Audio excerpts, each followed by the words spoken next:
Hey, what is up, ladies and gentlemen? Bob Garvey with the Bible Strength Project, here with another episode of our Daily Bible Breakdown, where we're doing two things. One, we're lifting up biblical truth to help you get stronger mentally, physically, most importantly, spiritually. And two, we're reading through the entire Bible in a year. It's not too late to grab a friend. It's only day 5. Knocking out my daily burpees down in the basement of blessings. Basement of blessings. All right. Today's reading, Genesis 14 through 17. So I'm reading through this. We're going to have some fun today. Created a list of 3 things we can learn not to do from today's reading. First thing, not to do. If you're a king, hanging out with your king buddies, starting wars with other kings, do not, I repeat, do not take Abraham's nephew Lot and his family as a trophy of war. Bad idea. Why?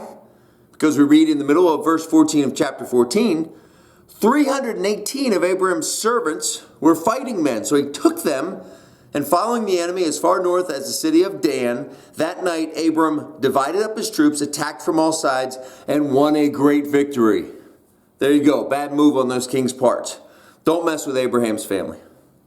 Second thing you do not do is if your wife is having trouble getting pregnant and says, hey, honey, why don't you sleep with the maid so I can have a child? Do not listen to her. This is not going to end well. We read in verse 2 of chapter 16. And Sarai said to Abram, the Lord has not given me any children. Sleep with my slave, and if she has a child, it will be mine. Abram agreed. He's like, okay, honey, if you insist.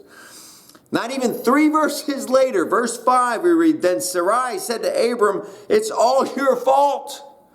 I gave you my slave woman, but she has been hateful to me ever since she found out she was pregnant. You have done me wrong, and you will have to answer to the Lord for this. Oh my gosh.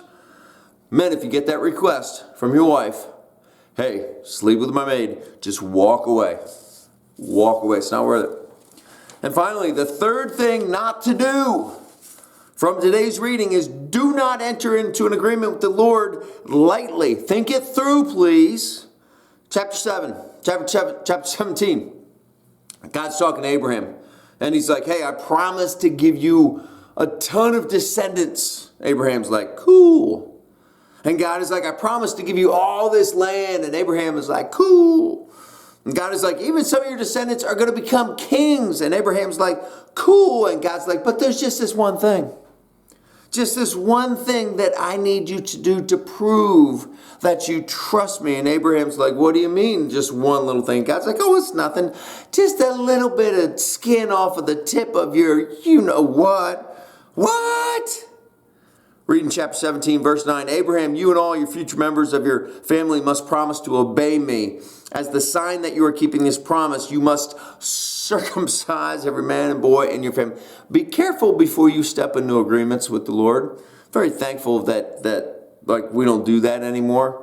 Anyways, those 3 things will keep you out of trouble. Do not do them. Do not take trophies of war of Lot and his family.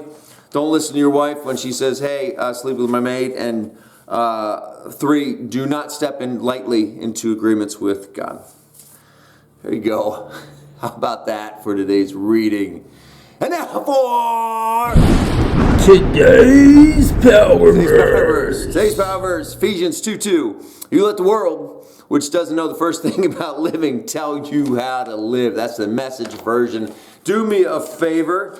I got my daily Bible reading plan. Get out your daily Bible reading plan. If you need a copy of this, hit me up and we'll email one to you. We'll message one to you. We'll mail one to you. Let me know. Get your plan out and check the box. Give yourself a check mark, man. Knock it off. Give yourself credit for doing the work today. It's not easy reading your Bible every single day, but we're getting it done. Bob Garvey with the Daily Bible Breakdown. See you tomorrow.